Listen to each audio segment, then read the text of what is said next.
দুর্গাপুর বার্তা। আসানসোলের সালানপুরের ডামালিয়া এলাকায় পাইপলাইন বসানোর সময় মাটি চাপা পড়ে মৃত্যু ও জখম হওয়ায় ঘটনায় তদন্ত শুরু করল রাজ্যের পিএইচই বা জনস্বাস্থ্য কারিগরি দপ্তর। বুধবার সকালে পিএইচির ইঞ্জিনিয়ার ইন চিফ অনিমেষ ভট্টাচার্যের নেতৃত্বে কলকাতা থেকে একটি দল ঘটনাস্থলে আসে।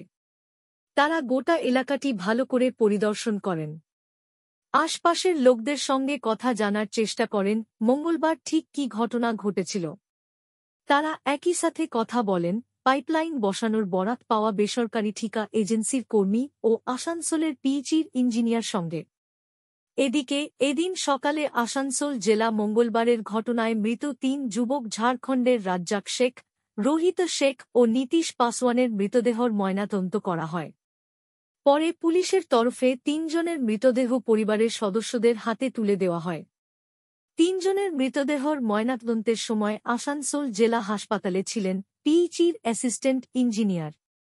তিনি ৩ জনের পরিবারের সদস্যদের সঙ্গে কথা বলেন।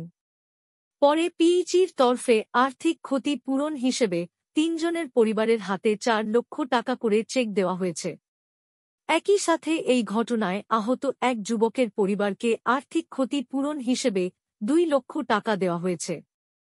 এদিন সকালে মৃত নীতিশ পাসওয়ানের বাবা রামচন্দ্র পাসওয়ান ও পরিবারের সদস্য এবং সালানপুর ব্লকের দলের নেতা ও কর্মীদেরকে নিয়ে এলাকায় আসেন আসানসোলের প্রাক্তন সাংসদ বংশগোপাল চৌধুরী।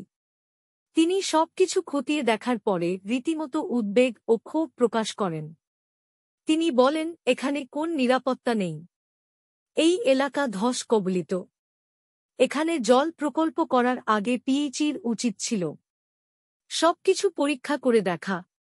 মনে হচ্ছে কিছুই করা হয়নি।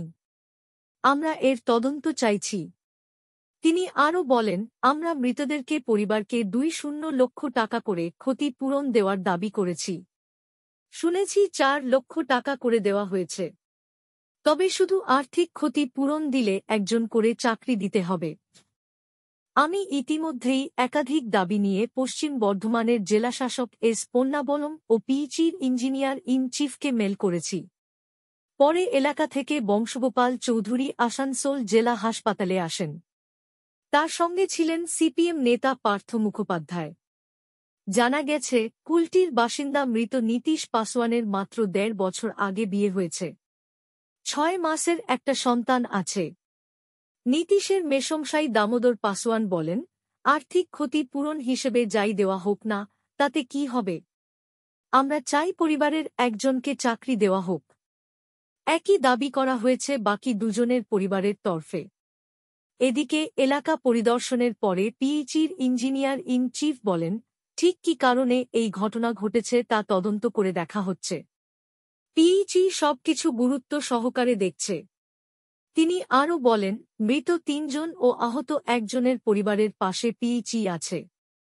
অন্যদিকে আসানসোলের মহকুমা শাসক সদর বিশ্বজিৎ ভট্টাচার্য বলেন, মঙ্গলবার ঘটনার পরেই আমি এলাকায় গেছিলাম। পিএইচির তরফে গোটা ঘটনার তদন্ত করা হচ্ছে। তারা রিপোর্ট দিলে জেলা প্রশাসনের গোটা বিষয়টি দেখবে। আশা করা হচ্ছে ২-৩ দিনের মধ্যে সবকিছু পরিষ্কার হয়ে যাবে। মৃত ও আহতদেরকে আর্থিক ক্ষতি পূরণ দেওয়া হয়েছে।